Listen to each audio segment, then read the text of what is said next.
ஏங்க ஐவேளை தொழுகிறோம்னு கேளுங்க அவன்கிட்ட. அல்லாஹ் குர்ஆன்ல சொல்றான், எல்லா அஜர்த்தும் சொல்லிடுவாங்க. குர்ஆன்ல இருக்குல்ல, தொழுகை கடமைன்னு அல்லாஹ் சொல்றான். ஏங்க நோன்பு வைக்கணும் கேளுங்க, குத்திபாலக்கும் சியாம், நோன்பு கடமைன்னு குர்ஆன்ல சொல்றான்ல அப்படின்னு குர்ஆனை காட்டிடும். ஏங்க மௌலிது ஓதுறியே, குர்ஆனை காட்ட முடியல, முன்னோர்கள் வரும். எவ்வளவு பைத்தியக்காரன் விளங்குதா? தொழுகையை கேட்கும் பொழுது குர்ஆனை காட்டியவன், நோன்பை பேசும் பொழுது குர்ஆனை காட்டியவன், மௌலிதை கேட்கும் பொழுது முன்னோர்கள், ஏடா தர்காக்கு போற முன்னோர்கள், மூதாதையர்கள்.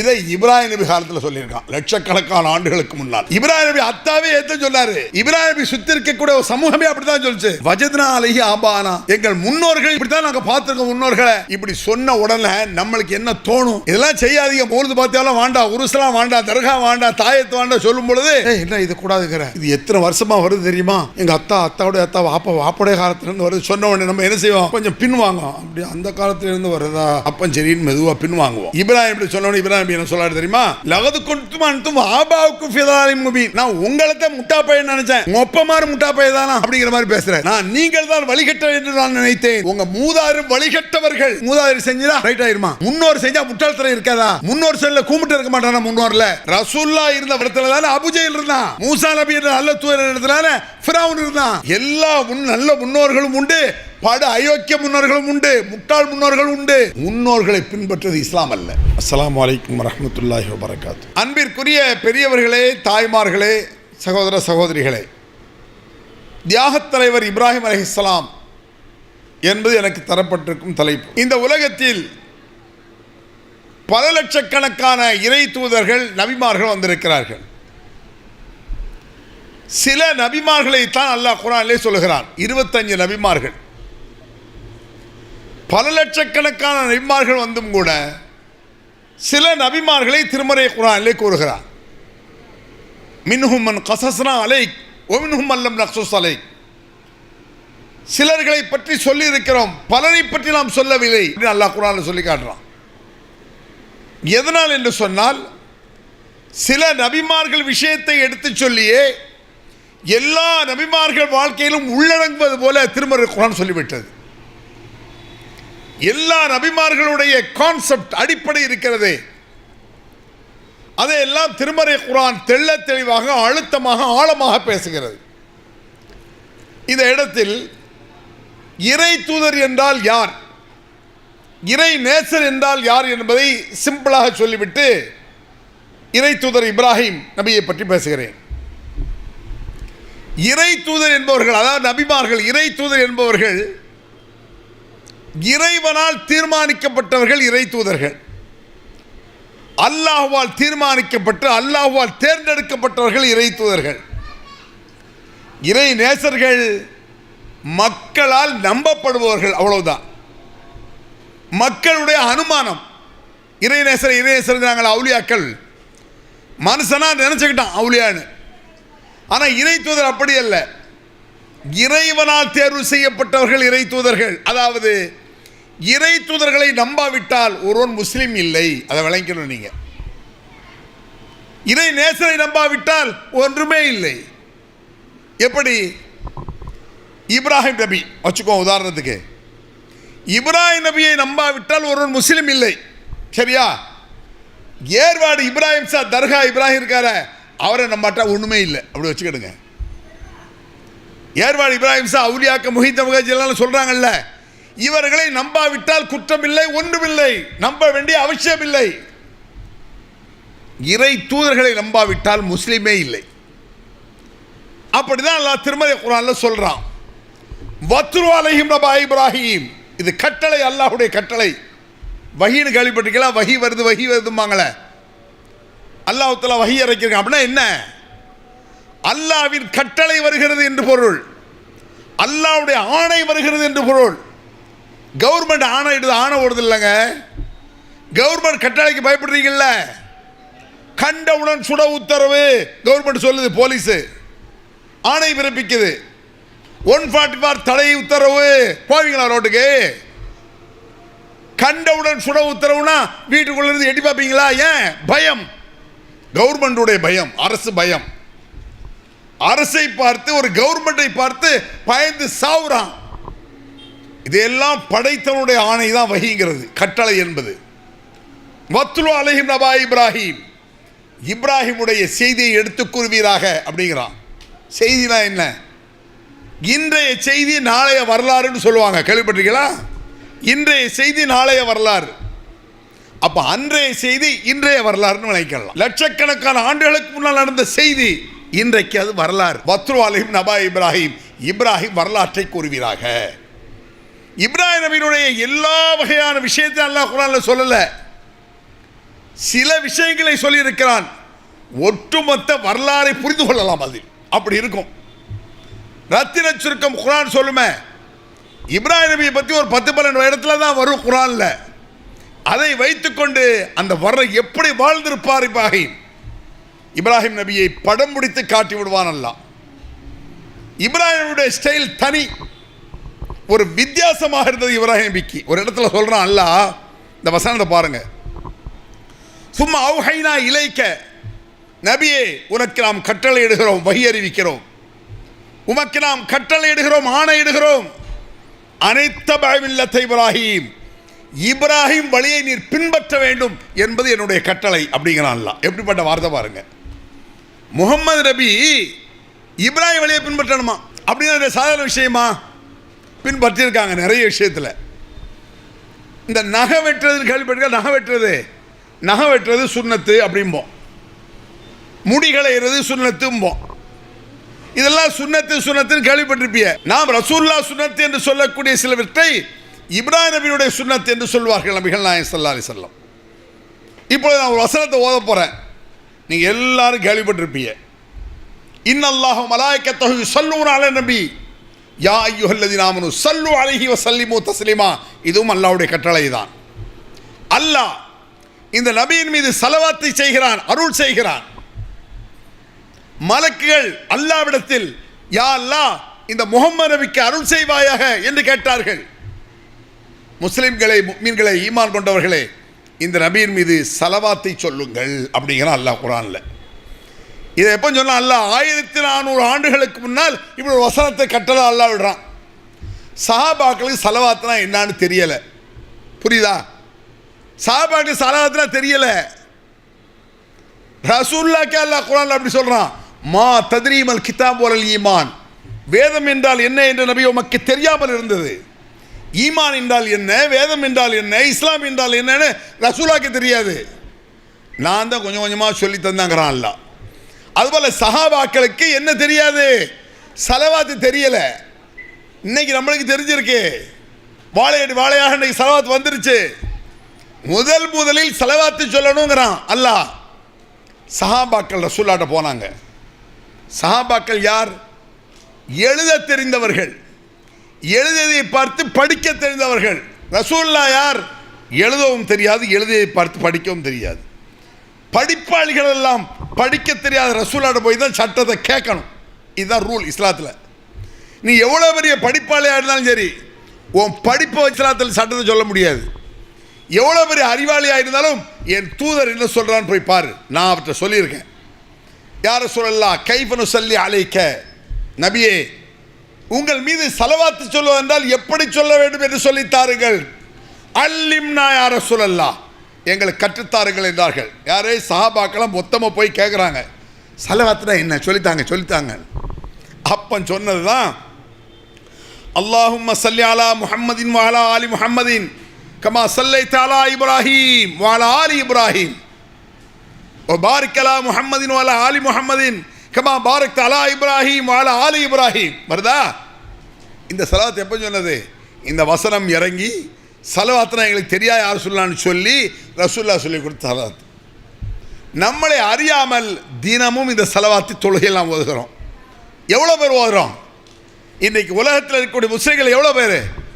200 கோடி பேருக்கு மேலே இருக்கான் இன்றைக்கி உலகத்தில் முஸ்லீம்கள். 200 கோடிக்கு மேலே, 200 கோடி பேருக்கு மேலே இருந்து ஐவேளை தொழுகிறவன் 8ல் ஒருத்தன் தொழுகிறான்னு வச்சுக்கோ, 8 மேலே ஒரு முஸ்லீம் தொழுகிறான்.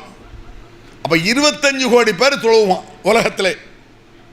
அப்போ 25 கோடி பேர் ஒரு நாளைக்கு ஐவேளை தொழுகிறானா, 125 கோடி முறை ஒரு நாளைக்கு இப்ராஹிம் நம்ம சொல்லிட்டு இருக்கோம். அது நம்மளுக்கே தெரியாது. எல்லாரும் சொல்கிறோம் என்னமோ இப்ராஹிம்னா இந்த ஹஜ் நாளைக்கு நினச்சா போய் நீ நினச்சிட்டு இருக்கிய. ஹஜ் நாளைக்கு ஒரு ஆடு அறுத்து கறியை தின்னா போதுமானது, ஆடு மாடு ஒட்டகத்துக்கு போட்டு அறுக்க வேண்டியது, இதை இப்ராஹிம் நினச்சிட்டு இருக்க. அப்படி இல்லை. ஒவ்வொரு நாளைக்கும் இப்ராஹிம் நினைக்கும் எவ்வளோ பெரிய லீடராக இருக்க வேண்டும், அவர் எவ்வளோ பெரிய தலைவராக இருக்க வேண்டும், ஏன் இவ்வளோ பெரிய அந்தஸ்து, அதுதான் பேச போகிறோம். குர்ஆன்ல அப்படித்தான் அல்லாஹ் பல இடத்துல சொல்லி காட்டுறான்.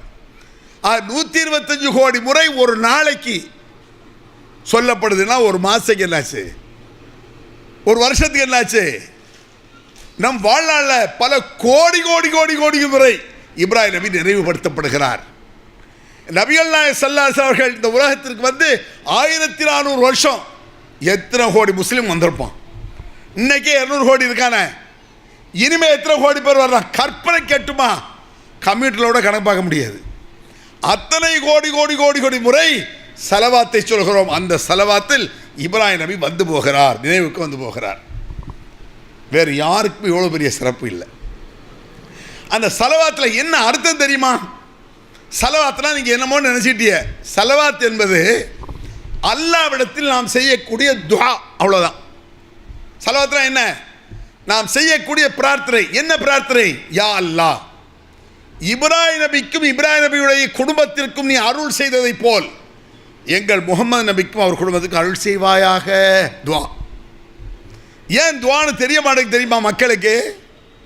துவானா ஆமீன் இருந்தால் தான் துவா நினச்சிட்டு இருக்காங்க. ஆமீன் துவா வரேன், ஆமீனுக்கும் துவா பெருசாக வேண்டியதில்லை. ஆமீன் சொல்லாமலே எத்தனையோ துவா இருக்குது தெரியுமா? பள்ளிவாசலுக்குள்ளே போகிறியா, அல்லாஹும் மஃப்தஹ் லி அப்வாப ரஹ்மத்திக, யா அல்லாஹ் உன்னுடைய அருள் வாயிலை திறப்பாயாக, அங்கே யார் ஆமீன் சொல்கிறா? வெளியே வர்றோம், அல்லாஹும் இன்னி அஸ்ஸாலுக்க மின் ஃபضلك, யா அல்லாஹ் உன்னுடைய ஃபضலை செல்வத்தை கேட்கிறேன் யா அல்லாஹ், ஆமீன் சொல்கிறோமா? அது ஏன் சலாம் சொல்கிறதே துவா தான். ஏன் வச்சுக்கிடுங்க. அஸ்ஸலாமு அலைக்கும், அல்லாஹ்வுடைய சாந்தி உண்டாகட்டுமாக. வலைக்கும் சலாம், உங்களுக்கும் அல்லாஹ். இது என்னது? இது துவா என்று பிரார்த்தனை என்று முஸ்லிம்களுக்கு என்னமோ நினச்சிக்கிட்டாங்க. சலாம் சொல்கிறது சலா என்னமோ ஒன்று திக்கிற, அப்படி அல்ல. சலவாத் என்பது ஒரு துவா, சலாம் என்பது துவா. ஏன் துவான்னு தெரியலை? ஆமீன் இல்லை. அதுக்காக தெருவில் அஸ்ஸலாமு அலைக்கும் வலைக்கும் சலாம் ஆமீன் சொல்லிட்டு போக முடியும்? அப்படி சொல்ல முடியாது தானே. அப்படி ஒரு வழக்கை இஸ்லாத்தில் கிடையாது. ஆமீன் என்பது தொழுகையில் வலல்லாலின் ஆமீன் ஒன்று தான் இருக்குது. சொல்ல போனால் சூரத்துல் ஃபாத்திஹா ஓதி ஆமீன்கிறவன் இமாம் ஓதின பிறகு எல்லாரும் ஓதியதாக ஆக வேண்டும் என்பதற்காக அப்படியே ஆக்குவாயாக யா அல்லாஹ், அதாவது நானும் அந்த சூரத் ஃபாத்திஹா ஓதிட்டேன்னு அர்த்தம் அதுக்கு, அவ்வளோதான். மற்ற எல்லா இடங்களிலும் துவா எப்படி வருகிறது? அவரவர் கேட்டுக்கொண்டே ஆயிரக்கணக்கான துவாக்கள் இருக்கின்றன. அதில் ஒன்று தான் இந்த சலவாத். இந்த சலவாத்தில் என்ன துவா? நாம் எல்லாம் ரசூல்லாக்கா துவா செய்கிறோம். நீங்கள் நினச்சிட்டு இருக்கிய ரசூல்லா நம்மளுக்கு துவா செய்யணும்னு. நம்ம ரசூல்லாக்கு துவா செய்கிறோம். இதை விளக்கணும். நீங்கள் சலவாத்தில் என்ன செய்கிறோம்? யா அல்லாஹ் இப்ராஹிம் நபிக்கு அருள் செய்ததை போல. அப்படின்னா என்ன அர்த்தம்? கன்ஃபார்ம் ஆகிடுச்சு, இப்ராஹிம் நபிக்கு அருள் கிடச்சிருச்சு, அவர் கூட அருள் கிடச்சிருச்சு. அதை மாதிரி எங்கள் ரசூல்லா கொடு. அதாவது நல்ல ஒரு பரிசு ஒரு ஆள் கிடைக்கணும். இங்கே கிடைச்ச ஒரு ஆள் பரிசு வாங்கிட்டாரு, அதுபோல் பரிசை என் பிள்ளை கொடு. இது நமக்கு தான் கிடைக்க போகுதுன்னு அர்த்தம். அந்த அளவுக்கு இப்ராஹிம் நபியை தன் உள்ளத்தின் உச்சத்தில் வைத்தார்கள் நபிகள் நாயகம் ஸல்லல்லாஹு அலைஹி வஸல்லம் அவர்கள். சும்மாவா? எவ்வளவு உச்சத்தில் ரசூலுல்லாஹ்வுடைய உள்ளத்தில் இப்ராஹிம் நபி இருந்தா இப்படி ஒரு துவா சொல்லுவாங்க, அருள் செய்வாயாக என்று கேளுங்க. இப்ராஹிம் நபிக்கு செய்தது போல எனக்கு செஞ்சா அது கிடைச்சா போதும், இப்ராஹிம் நபி கிடைச்ச அந்தஸ்து கிடைச்சா போதும் என்று கேட்க சொல்றார்கள் நபிகள் நாயகம் ஸல்லல்லாஹு அலைஹி வஸல்லம். அந்த அளவுக்கு இப்ராஹிம் நபியை உச்சத்தில் வைத்தார்கள். காரணம், பல காரணங்கள் இருக்கின்றன. இப்ராஹிம் நபியினுடைய அந்த தில் இருக்குல்ல, தில் தைரியம், யாருக்கு அவ்வளோ பெரிய தைரியம் கிடையாது. வீரம், தைரியம், மிடுக்கு, கம்பீரம் அப்படிம்பாங்கல்ல. இந்த மிடுக்கு கம்பீரங்கிறது சும்மா விஷயம் கிடையாது. ஒருத்தன் வந்து சகலாதால்மான்னு போனான்னு வைங்களேன், என்ன சாவுற மாதிரி போகிறாமல்ல, சாவுற மாதிரி போகக்கூடாது, பேயம் பைத்தியக்கார மாதிரி போகக்கூடாது. இஸ்லாத்தில் மிடுக்காக இருக்க வேண்டும், கம்பீரமாக இருக்க வேண்டும், ஆணவமாக இருக்கக்கூடாது. ரெண்டுக்கு வித்தியாசம் இருக்கு. ஆணவம் கூடாது, கம்பீரம் வேண்டும். ரவுடிஷம் கூடாது, வீரம் வேண்டும். இந்த ரவுடிஷனா விளங்குதா உங்களுக்கு? இந்த ரவுடிகள் சில பேர் இருப்பான். நான் நிறைய ரவுடிகளை பார்த்துருக்கேன். ரவுடிகளில் பெரும்பாலானவங்க ஒன்றா நம்பர் கோழையாத்தான் இருப்பான். ஏன் வச்சுக்கிடுங்க. யாரெல்லாம் ரவுடியாக இருக்கானோ அவன் கூட 10-50 பேர் சுற்றிட்டு அலைவான். பார்த்துருக்கீங்களா? தனியாக வெளியே போக மாட்டான். ஒரு ரவுடி என்ன செய்வான்? தனியாக வெளியே போகவே மாட்டான். அவன் கூட 50 பேர் போவான்.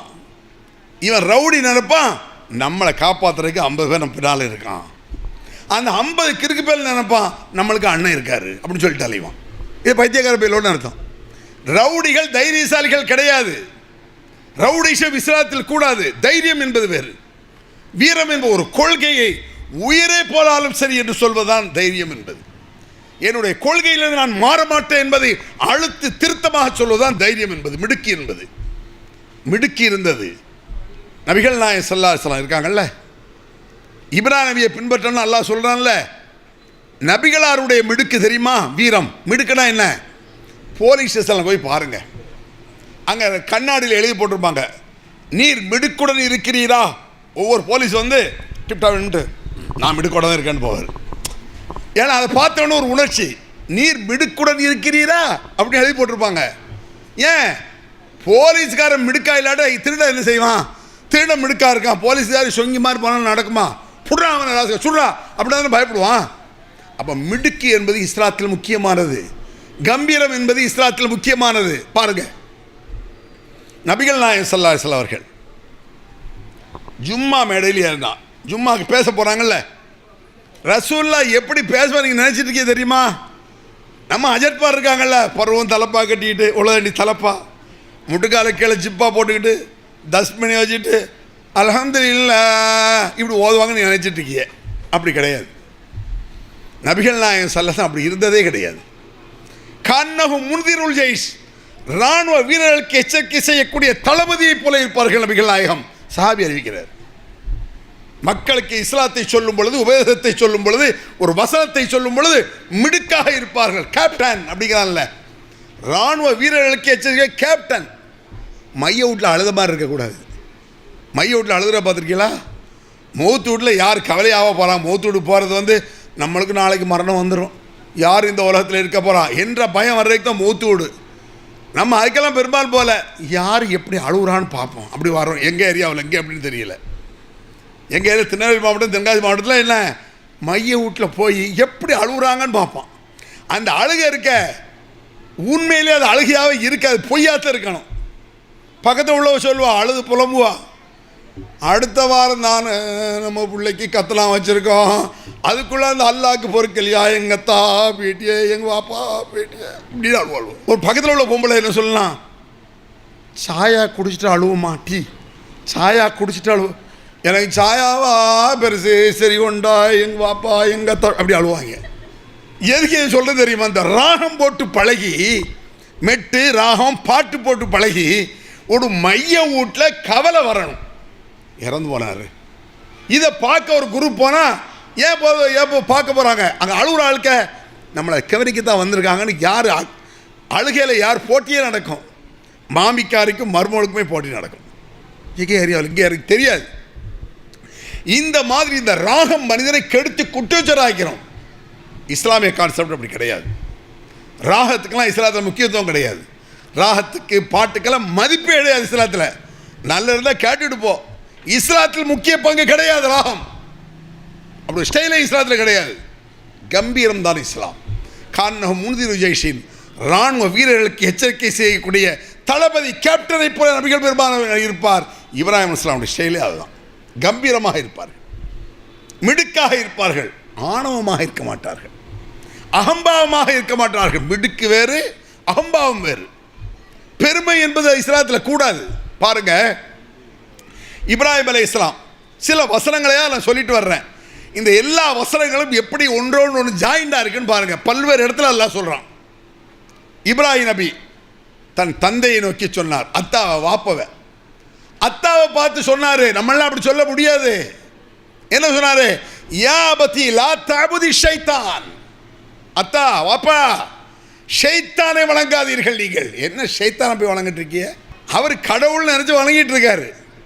அன்றைய காலத்தில், அதற்கு முந்தைய காலத்தில் நல்லவர்களாக வாழ்ந்தவர்களை தான் சிலையாக வச்சுருந்தான். இன்னைக்கு வச்சுருக்காங்களே சிலை, இப்படி இல்லை.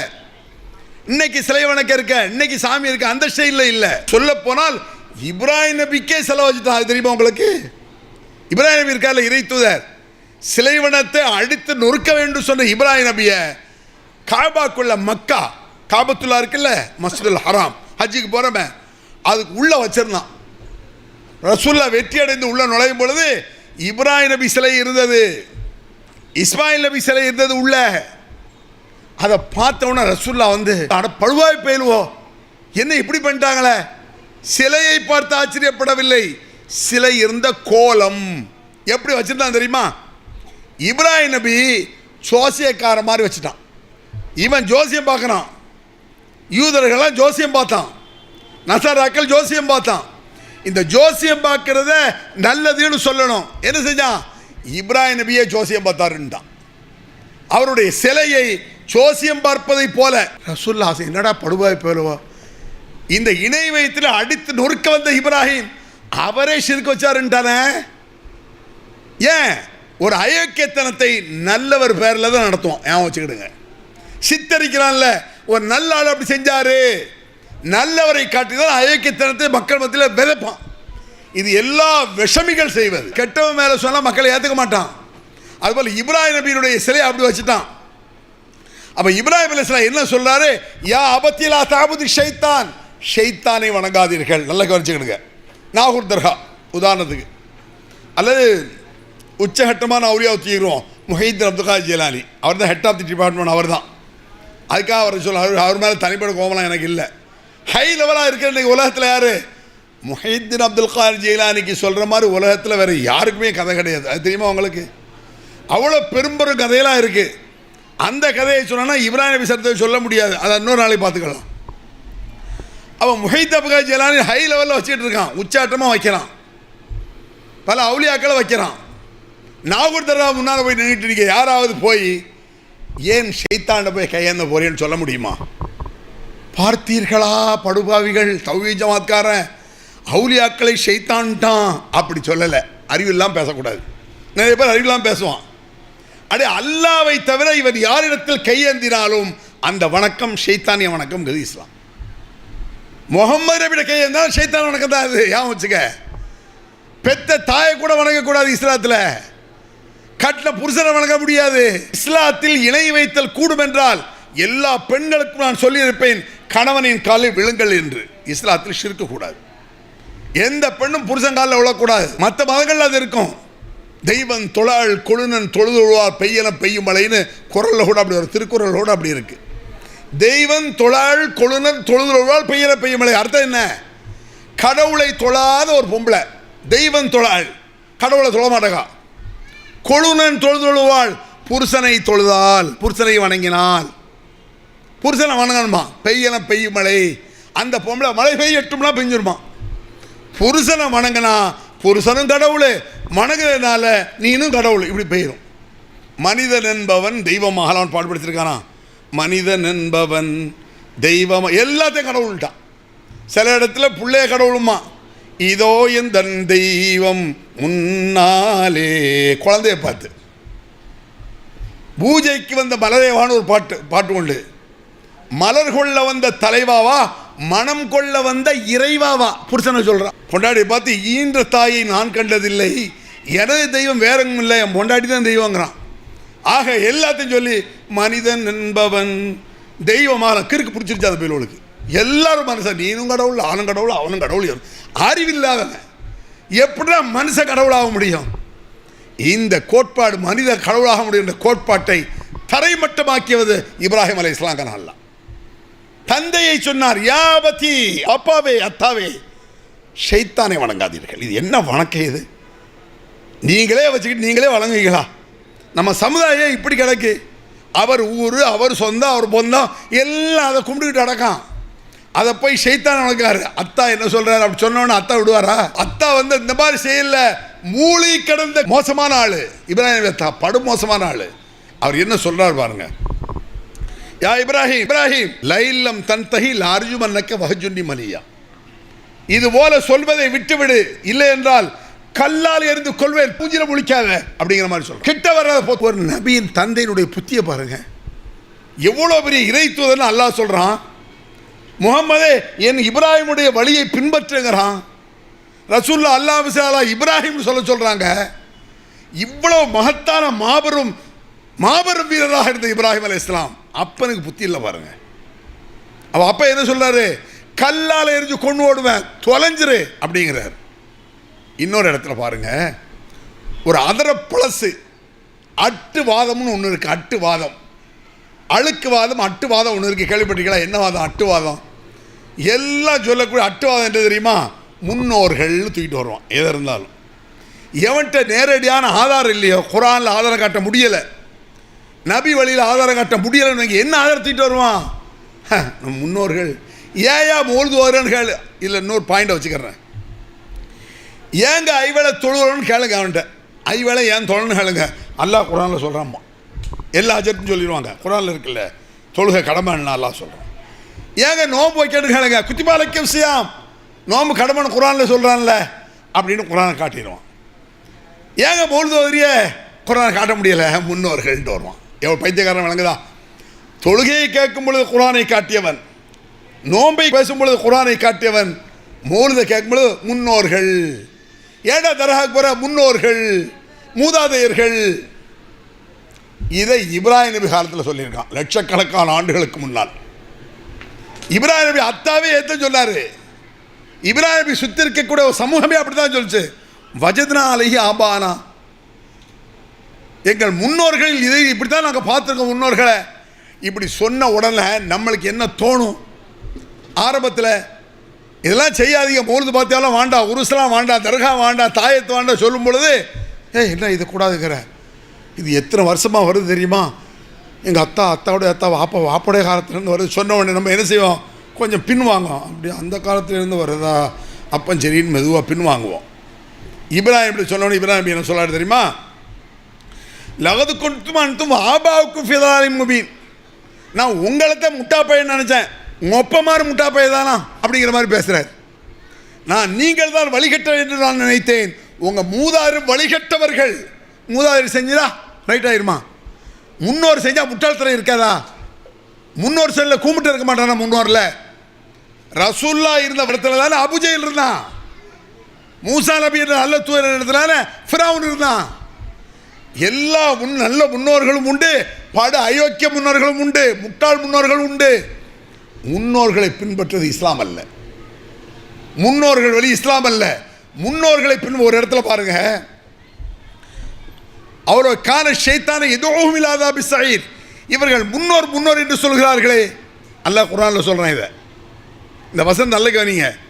இவர்கள் முன்னோர் என்று சொல்கிறார்களே, முன்னோர்கள் இவர்களை ஷைத்தான்மார் அழைத்தாலுமா இவர்களுக்கு முன்னோர்கள் வேண்டும். ஏண்டா முன்னோர்கள் ஒரு ஷைத்தான் கூட கூப்பிட்றான், நரகத்தின் பக்கம் கூப்பிட்றான், ஷைத்தான் பக்கம் எழுத்துட்டு வரான். அப்போ மாட்டா முன்னோர் இறை தூதர் பக்கம் எழுத்துட்டு வரணும்.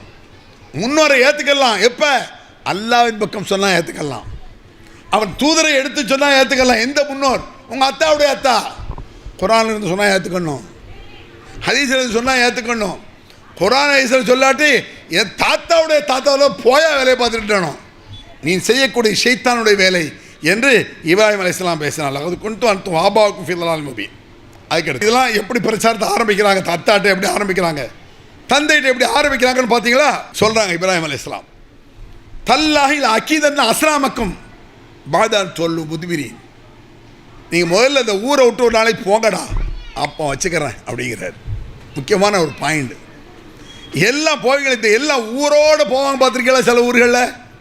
சில ஊர்களில் இப்போ போவாங்க, ஏதாவது கோயில் விசனம் அந்த ஊர்லேருந்து மொத்தமாக போயிடுவாங்க.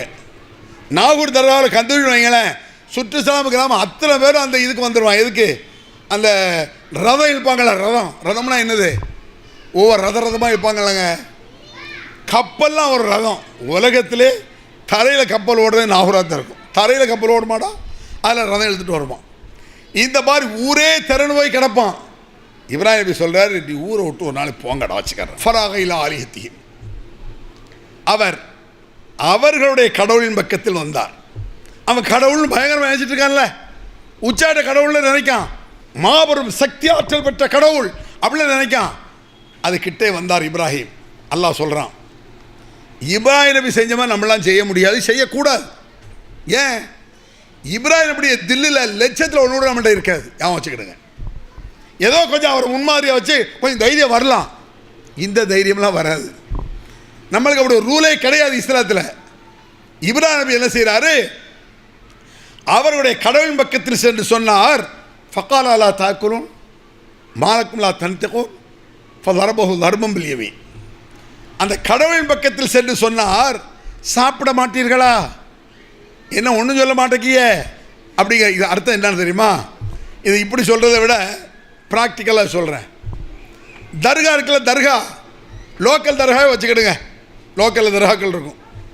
அங்கே தர்காவுக்கு போனீங்கன்னா வெள்ளிக்கிழமை ராத்திரிக்கு நிறைய பேர் பாத்தியாவதாக வருவாங்க.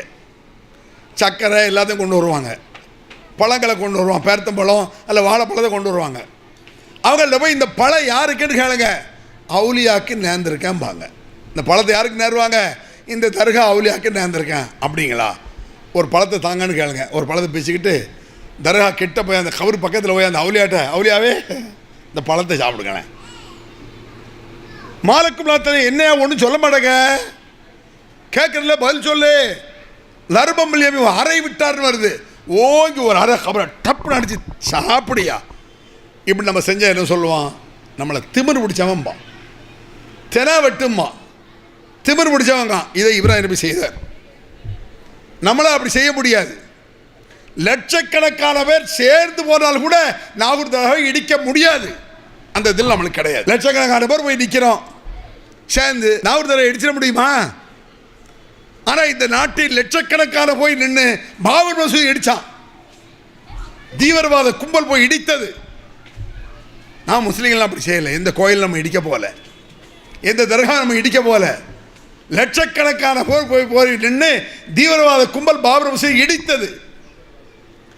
பாபர் மசூதி வரலாறுன்னு எழுதும் பொழுது வருங்காலத்தில் பாபர் என்பவர் மஸ்ஜிதை கட்டினார், அதற்கு 400 ஆண்டுகளுக்கு பிறகு லட்சக்கணக்கான பேர் போய் இடித்தார்கள் என்பது வரலாறு.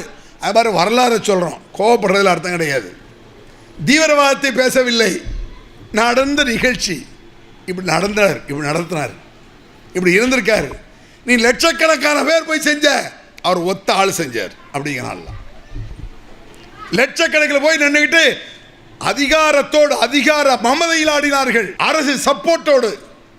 அன்னைக்கு இருந்த நரசிம்மராவ் படு மோசக்காரன், அவனெல்லாம் அந்த ஒரு நாள் எங்கே இருந்தானே தெரியல. இந்த நாட்டில் பிரதமர் தெரியுமா உங்களுக்கு?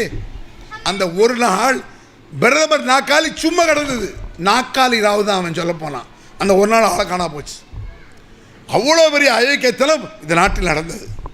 ஆனால் தனிநபராக இருந்து என்ன செய்தார்? ஃபஜஅலஹு ஜுதாதன். அந்த ஊர் மக்கள் அவருடைய சமூகம் எல்லாம் செய்து வைத்த சிலைகளை அடித்து நொறுக்கினார். அவர் ஊர் அவ்வத்தா வச்சது, அவ சொந்த பந்த வச்சதை அடித்து நொறுக்கிட்டார். அப்புறம் ஊர் மக்கள்லாம் வர்றான், வந்து பார்த்தா எல்லாம் நொறுக்கி போய் கிடக்கு. அப்போ ஊர் மக்கள்லாம் ஊர் திரண்டு கூப்பிடுறான். இந்த ஊர் பஞ்சாயத்துக்கு கேள்விப்பட்டிருக்கீங்களா? ஊர் பஞ்சாயத்து. நம்மளை ஏதாவது பிரச்சனைனா ஊர் கூட்டம் போடுவாங்க. ஏப்பா எல்லாம் ஊர் மக்கள்லாம் வாங்க, இந்த தவிஜமா செய்கிறவன் போக்கு சரியில்லை, ஊரில் குழப்பம் பண்ண வந்திருக்கான், அவனை என்னான்னு கேட்டால் தான் ஆகும், வாப்பா ஊர் மக்கள்லாம். இந்த ஊர் பஞ்சாயத்து கூடுறது, ஊர் பஞ்சாயத்து. ஊர் பஞ்சாயத்தெல்லாம் கூடியது இப்ராஹிம் நபியை கேட்க. காலு ஆன்த ஃபால்த்த ஹதா பேலத்னாயா இப்ராஹிம், ஏ இப்ராஹிம் நீ தான் எப்படி செஞ்சியா, நீ நான் உடச்சி போட்ட அப்படின்னு கேட்கான். ஊரே கூடி, ஊர் மக்கள்லாம் கூடி கேட்குறான். சப்போர்ட்டுக்கு ஆள் கிடையாது. அப்பனே அவரை கல்லடிச்சு கொண்டு ஓடுவாங்கார. இப்ராஹிம் நபி அத்தாட்ட போய் உன் மகன் இப்படி சொன்னா அவனை அடித்து நொறுக்கும் பாரு, கல்லடிச்சு கொல்லும் பாரு, தான் பிள்ளைய அடித்து கொள்ள சொல்லுவார். தாப்பரை சப்போர்ட்னா கேட்பதற்கு நாதியற்று இருந்தார்கள் இப்ராஹிம். அதற்கெல்லாம் அஞ்சவில்லை. எவனும் கேட்க வேண்டாம் எனக்காக, நான் பேசுகிறேன். எவ்வளோ பெரிய தைரியம் இருக்க வேண்டும், எவ்வளோ பெரிய வீரம் இருக்க வேண்டும். சாதாரண விஷயமா இது? ஏன் நான் இதை சொல்கிறேன்? இந்த ரோல் மாடல் கேள்விப்பட்டிருக்கேன். ரோல் மாடல், முன்மாதிரி அப்படிம்பாங்க. முன்மாதிரி, ரோல் மாடல். மனித புத்தி இருக்குல்ல, ஒரு முன்மாதிரியை வச்சுக்கிட்டு எல்லாத்தையும் செய்வான். ஆனால் கேவலப்பட்டவனெல்லாம் முன்மாதிரி வச்சுருப்பான். கேவலப்பட்டவனை யார்? உலகத்திலே மகா கேவலப்பட்டவன் நடிகர்கள் தான் என்னை பொறுத்தளவுக்கு. நடிகர்களால் வெக்கம் கட்டம் உலகத்தில் யாருமே இருக்க முடியாது. ஏன்? எவனாவது அடுத்த பிள்ளை சேர்த்து நடு ரோட்டில் ஆடுவானா? ஆடுவானே. எவனா ரோட்டில் அடுத்த பெண் மேலே கை போட்டு பார்த்து ரசிப்பீங்களா? நடிகை சேர்ந்து ரசிக்கீங்களே. அந்த வேலை நம்மளும் கேவலப்பட்ட ஆள் தான். அப்படி பார்த்தா நடிகர்கள் கேவலப்பட்டவர்கள். அந்த நடிகர் செய்வதை பார்த்து ரோல் மாடலாக கொள்கிறான். அவனை போல இருக்கணும், அவனை போல செய்யணும். அரசியல் தலைவர்களை பார்த்து செய்கிறான். கிரிக்கெட் வீரன், அது ஒரு விளையாட்டு. அவன் பந்தில் இப்படியே தடை துப்புறான், இவனும் இப்படியே துப்பிக்கிட்டு இருக்கான். நாத்தத்தனமாக இருக்கான். ஏன் துப்புறான்? அவன் துப்பியிருக்கான்ல. யாராவது பந்தில் துப்புறான் நம்ம அசிங்கமாக நினைக்க மாட்டோம். கிரிக்கெட் விளையாட ஒரு ஸ்டைலாக போச்சு. இந்த ரோல் மாடலை மனுஷன் நினைப்பான். ரோல் மாடல் இப்ராஹிம் அலைஹிஸ்ஸலாத்தை அல்லாஹ் ரோல் மாடல் என்று சொல்கிறான். அவர் தைரியத்தை ரோல் மாடல் என்று சொல்கிறான். காலபல் ஃபாலுஹு கபீரு மஹாதா ஃபஸலு மின் கானுன். ஏன்டா கேட்குறீங்க? யார் உடைச்சா அந்த பெரிய சாமிகிட்ட போய் கேள்றா. ஏன்ட்ட என்ன கேள்வி கேளு. அப்பொழுது ஒரு பதில் அவங்க சொல்கிறான். லகத் அலிம்த மஹாவுலா என்திக்கும், இவைகளெல்லாம் பேசாதுன்னு உனக்கு தெரியாதா அப்படின்னு அவன் கேட்குறான். அந்த எதிரிகள் என்ன செய்யறான்? இவைகளெல்லாம் பேசாது என்று உனக்கு தெரியாதா? அப்போ இப்ராஹிம் என்ன கேட்டிருப்பாங்க? இவ்வளோ காலம் நான் இதை தாண்டா கேட்டுட்டு இருக்கேன். இது பேசாது, ஒரு இளவும் முடியாது, இது சாதாரண ஒரு கல் தான், கொஞ்சம் அறிவு இருக்கா, இதை போய் வணங்கலாமா? ஏன் அத்தா ஷைத்தான போய் வணங்கினு எங்கள் அத்தாவோட ஏத்தானே கேட்டேன் என்று சொல்லும் பொழுது ஆலு ஹர்ரிகு வன்சுரு ஆலிஹத்தக்கும் ஃபாயிலின், இவரை தீயிலிட்டு பொசுக்குங்கள் என்றார்கள். தீயில போட்டு பொசுக்கி வர விடாத. குல்னா யானாரு கூறி பர்து வசலாம் நல்லா இப்ராஹிம்ங்கிறான்ல. அதற்கு பிறகுதான் நெருப்புக்கு நாம் கட்டளையிட்டோம், இந்த இப்ராஹிமுக்கு இதமாக குளிர்ச்சியாக ஏர் கண்டிஷனாக ஆகிவிடு என்று அல்லாஹ் கட்டளையிட்டதாக திருமறை குர்ஆன் பேசுகிறது. இன்ன இப்ராஹிம் கான உம்மத்துங்கிறான் அல்லாஹ். இப்ராஹிம் ஒரு மிக பெரும் சமுதாயம், சகாப்தம் அப்படிங்கிறான். அதாவது நம்மெல்லாம் ரசூலுல்லாஹி சமுதாயம் தானே. 20 கோடி பேருக்கு மேலே இன்றைக்கி இருக்கோம் இந்தியாவில். உலகமுள்ள 200 கோடி எல்லாம் சேர்ந்து ரசூலுல்லாஹி சமுதாயம். இப்ராஹிம் நபி அவர் மட்டும் ஒரு சமுதாயங்கிறான்ல. அவர் தனிநபர், கோடிக்கணக்கான நபர்களுக்கு சமம் அப்படிங்கிறான். கோடிக்கணக்கான நபர்கள் சேர்ந்தால் வராத தில் தைரியம் அவருக்கு வந்தது அப்படிங்கிறான். அதனால் வீரம் மட்டுமல்ல, அதற்கு பிறகு தியாகம்.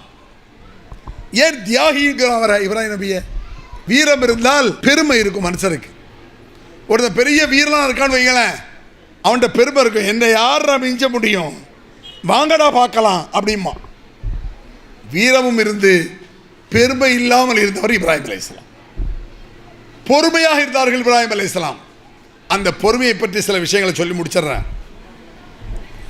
நம்ம எல்லாருமே ஹஜ் பண்ணா கொண்டாடிட்டோம் போன வாரம். ஹஜ் பண்ணா கொண்டாட எல்லாருமே எதை பெரிய தியாகமாக நினைக்கிறீங்க? ஆடு அறுத்தது மாடு அறுத்தது தியாகம்னு நினைக்கிறீங்க. அது பெரிய தியாகம் கிடையாது. பெத்த பிள்ளைய தூக்கி போட்டு அறுப்பீங்களா யாராவது? நான் கேட்குறேன். நான் இருப்பேனா நீங்கள் இருப்பீங்களா? பெத்த புள்ள 25 வருஷமாக புள்ள இல்லை அப்படி வச்சுக்குவோம் ஒரு பேச்சுக்கு. 25 வருஷம் பிறகு ஒரு புள்ள அவன் வளர்ந்து ஆளாகி நல்ல இளமையாக இருக்கிறான். உன் பிள்ளையை தூக்கி போட்டு அறுன்னா நம்ம அறுப்போம்பாங்க? யாராவது முன்னோருவாங்களா? பல ஆண்டுகளுக்கு பிறகு பிறந்த குழந்தையை தூக்கி அல்லாஹ்வுத்தாலா தூக்கி போட்டு அறுகிறான். வைதபத்தா இப்ராஹிம் ரப்புஹு கலிமாத்தின் ஃபாத்தம்மா உன்ன, சில வார்த்தைகளை கொண்டு அல்லாஹ் அவரை சோதித்தான். எல்லா சோதனையிலும் வெற்றி கண்டார், ஜெயம் கண்டார். தோல்வி என்பது அவருக்கு கிடையாது. அப்பேற்பட்ட மாபெரும் வெற்றி அடைந்தவர் இப்ராஹிம் நபி அப்படிங்கிறான். காலையா புனைய இன்னி அரா ஃபில் மனாமி அன்றி அதுபஹக் ஃபந்தர் மாதா தரா, மகனே உன்னை அறுத்து பலியிட வேண்டும் என்று அல்லாஹ் கனவில் சொல்லியிருக்கிறான். நீ என்ன நினைக்கிறாய்? யாபத்திஃப் அல்மாத் உமர் சத்தஜுரி இன்ஷா அல்லாஹ் மின சாபிரின். தந்தையே, அல்லாஹ் சொன்னதை செய்யுங்கள், கழுத்தை தருகிறேன் பொறுமையாக. நீங்கள் பிள்ளைய சொல்லி பாருங்கன்னா பார்ப்போம். ஒத்த பிள்ளைனா யோசிப்போம். ஒரு 7-8 பிள்ளை இருக்கு, ஒருத்தர் ரொம்ப தருதலையாக இருக்கான், அவனை வேணா அல்லாவுக்கு அர்ப்பணம் பண்ணுவாங்கன்னு பார்ப்போம். வந்து அவன் ஒத்துக்குவானா? போய வேலையை பார்த்துட்டுருவான். அல்லாவது கட்டளையாவது பெத்த பிள்ளைய அறுக்க போறேங்கிறாரு, இதோ கழுத்தை தருகிறேன் என்றாரு. இன்னஹாதா லஹுவல் பலாஉல் முபீன். மிக தெளிவான சோதனை, பயங்கரமான சோதனை, தெளிவான சோதனை. அதனால நீங்க ஆடை தூக்கி அறுக்கும்போது என்ன நினைக்கணும் தெரியுமா? என் பிள்ளையுடைய கழுத்தா இருந்தாலும் அறுப்பேன் என்ற உணர்வு இருந்தால் அது தியாகம். நான் பெற்ற பிள்ளையா இருந்தாலும் சரி, என் பிள்ளையா இருந்தாலும், நான் என் தாப்பனுக்கு பிள்ளையா இருந்தால் என் கழுத்தை கொடுப்பேன் என்று நினைப்பது தியாகம். நான் அத்தாவாக இருந்தால் என் பிள்ளையா இருப்பேன், நான் மகனாக இருந்தால் கழுத்தை கொடுப்பேன் என்ற ஒரு தைரியத்தில் தான் இப்ராஹிம் அலைஹிஸ்ஸலாம் அல்லாஹ் பேசுகிறான். அதற்கு பகரமாகத்தான் மிக பிரமாண்டமான பிராணி கொண்டு வந்தது. அஸ்லம் ரப்பில் ஆலமீன், கட்டுப்படு என்று அல்லாஹ் சொன்னான், உடனே கட்டுப்பட்டார் அப்படிங்கிறான். கட்டுப்படு, உடனடியாக கட்டுப்பட்டார். மகனுடைய தியாகம் இவ்வளவு பெரிதாக. இப்ராஹிம் நபி அத்தாவாக இருந்து இவ்வளவு தியாகம் செய்தார், பிள்ளை மகனாக தியாகம் செய்தார். பெத்த தகப்பன் படு மோசக்காரராக இருந்தார், தகப்பன் தருதலையாக இருந்தார். அதே சமயத்தில் யா அல்லாஹ் என் தந்தையின் பாவத்தை மன்னித்து விடு என்று கேட்டார் இப்ராஹிம். யா அல்லாஹ் என் அத்தா பாவத்தை மன்னிச்சிரு என்று கேட்டார்.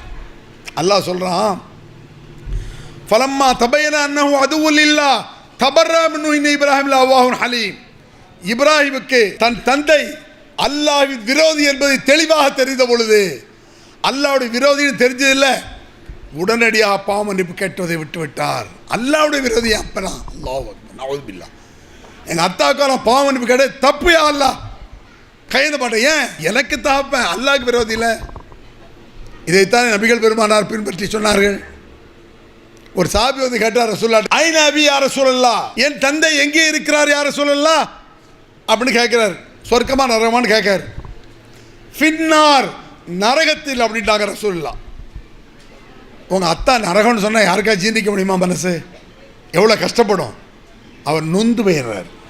அவர் ரசூலுங்க வா கூப்பிட்டு, அபி அபு கஃபின்னார், என் தந்தை உன் தந்தை நரகத்தில். அப்படியா அப்படின்னு போயிட்டார். அவர் என்ன பெத்தவரே நரகம் தானப்பா.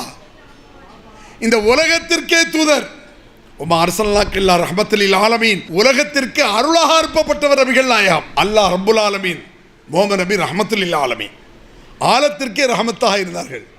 இந்த ஆலத்திற்கு ரஹமத்தான நபிகளாரை பெற்றெடுத்த பெற்றோர் நரகவாதி. கவலை கொள்ளவில்லை, சகித்து கொண்டார்கள். ஏன்?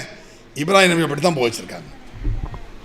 இன்ன இப்ராஹிம் அவ்வாஹுன் ஹலீம், சகிப்புத்தன்மை வாய்ந்தவர் இப்ராஹிம், பொறுமைசாலி. வீரம் இருந்தது, சகிப்புத்தன்மையும் இருந்தது, பெருமை இல்லை, பொறுமை இருந்தது. ஆகவே வத்தக அல்லாஹ் இப்ராஹிம் ஹலீலா, இப்ராஹிம் அல்லாஹ் தன் உற்ற தோழனாக ஆக்கி கொண்டாலாம். இப்ராஹிம தன் உற்ற தோழனாக ஆக்கி கொண்டான். வத்தகி மகாம் இப்ராஹிம் முசல்லா, இப்ராஹிம் நின்ற இடத்தை வணங்கும் இடமாக ஆக்கி கொள்ளுங்கள். காபாவில் மக்காவுக்கு போறீங்களா, உம்ராவுக்கு ஹஜ்ஜுக்கு போனால் இப்ராஹிம் நின்ற இடம் அது, அங்கே போய் தொழுட்டு வா அப்படின்னு நினச்சிக்க. உமை இறக்குவோம் இல்லை இப்ராஹிம் இல்லாமல் சவியரப்சா, ஒரு முட்டாள் தானடா இப்ராஹிம் நபி வெளியே வாண்டாமா. நீ புத்திசாலியாக இருந்தால் என்ன சொல்ல வர்றான்ல, உனக்கு அறிவு இருக்குமானால், உனக்கு புத்தி இருக்குமானால் இப்ராஹிம் நபியை முன்மாதிரியாக கொள். அவருடைய சரித்திரத்தை படி, ஒவ்வொரு நாளும் ஸலவாத்துவை நினைத்துப்பார், அவருடைய வாழ்க்கை வரலாறை படி. அவர் வழிதான் நபி வழி என்பதை உணர்ந்து கொள். இப்ராஹிம் நபி வழி நடந்தால் நபி வழி நடந்தது, நபி வழி நடந்தால் எல்லா ரசூல்மார்கள் வழி நடந்தது ஆகிவிடும். அதுபோன்ற ஒரு பாக்கியத்தை எல்லாம் நமக்கு தருவானா என்று சொல்லி முடிக்கிறேன். அல்ஹம்துலில்லாஹி ரப்பில் ஆலமீன். இஸ்லாம் மற்றும் சமுதாய செய்திகளை அறிந்து கொள்ள தமிழ்நாடு தௌஹீத் ஜமாஅத் யூடியூப் பக்கத்தை உடனடியாக சப்ஸ்கிரைப் செய்து கொள்ளுங்கள்.